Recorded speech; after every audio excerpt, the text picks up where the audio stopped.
as I said to you, I'm too reactive, where I would be better off with the taser, because if somebody did do something to me, I think I'd end up making a bad decision. And by the end of our course, I think you're going to have developed the skills, the mindset to, and the restraint and just the common sense to be able to know when you can utilize that firearm. So. What? Well, I'm sorry, Joe. Tell me, do we have a caller on hold? Baby O's on hold, wants to talk to Matt and Miss Battleborn. Got it. How we doing, Baby O?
Mm-hmm.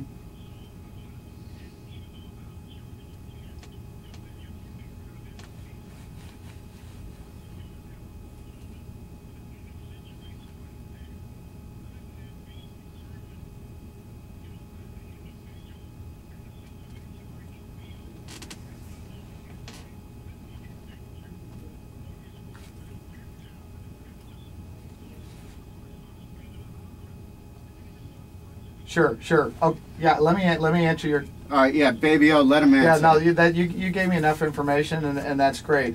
There's a general rule, sir.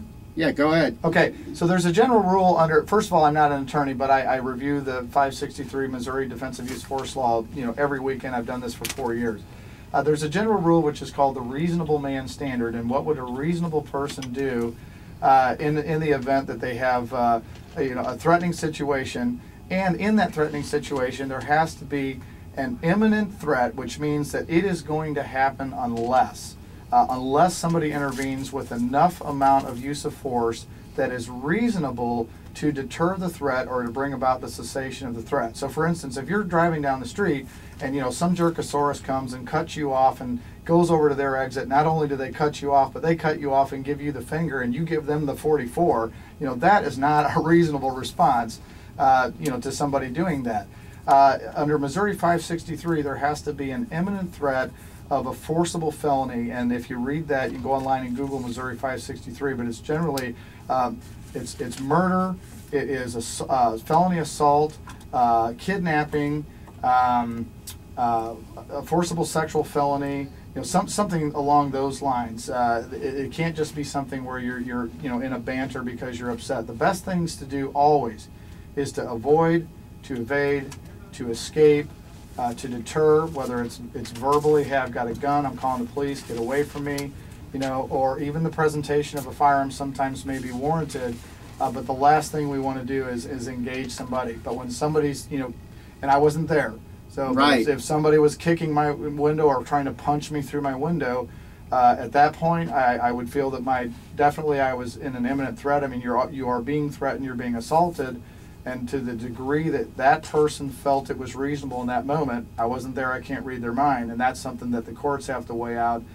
It may have been warranted for him to present the firearm, at least to deter, and if the person continues to come at you, then maybe you have to employ whatever use of force is necessary to bring about the cessation of that threat. Let me ask you a question here that we got from a caller, and I remember at the end of the conceal and carry course, when you and your partner were reviewing the statutes, you said everything's case by case, so to sit here and answer questions and tell you this and tell you that, you really can't make broad brush answers. Sure. With things. You can give advice and whatnot, but Callers wanted to ask about how George Zimmerman, I don't know if you want to comment on this or not, how George Zimmerman handled the Trayvon Martin situation when it comes to gun safety. Caller TJ. Yeah. Hey, TJ. You know, that's such a high-profile case, and I'm sure that, you know, a lot of people have different comments on that or different thoughts about that. And, you know, I know there's a lot of underlying, you know, thoughts as far as motivations and things like that. So, you know, the general rule is just that there has to be an imminent lethal threat to yourself, to an innocent third party. Now I'm referring to, you know, Missouri 563 statute. For instance, if I saw Janna was being attacked by 5 guys and they were dragging her down the alley, you know, trying to do a horrible thing to her, you know, I could even intervene under Missouri law on her behalf to try to stop that threat. So, you know, I'm not familiar with all the intricacies of that case well enough, probably for me to comment on that. But we always want to defer to just obeying the law. And that is the thing that we teach our clients, our students there. You know, we want to have good interaction with law enforcement. We want to have great, you know, understanding of what the laws are, and then try to obey those laws anytime that we're carrying a firearm. Absolutely. Thank you to Matt and Miss Battleborn. And again, if you want to register for a free 1-hour training with Matt, you can give us a call, 969-1380, toll free 800-491-1380. We will pass along your information to him. It was very nice having you guys Thank you so in here. much. We love it. Yeah, and we also, you know, there's a lot more to talk about that we didn't hit on. Maybe brandishing that we talked about. Absolutely. Well, yeah. What's, you know, the difference between open carry, conceal and carry. Right. I mean, which that may not be as black and white to people as you understand, as some people. Well, we're open carrying right now, aren't we, right? Jimmy? Yes, yeah, they are. Good-looking women with the gun. That's it. There you go. So if you want to take a lesson, 969-1380, toll free 800-491-1380. Visit their website, sovereignarms.com. Good job, guys, and we'll talk to you soon. Thank okay? you. It's a pleasure to be here. All right, great. Bye-bye. We'll take a break. Okay. Awesome. What do you have for him right now?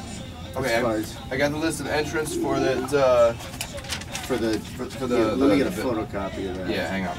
It's to get the concealed carry, like. It's for that You might class, want to right? call these people. Yeah.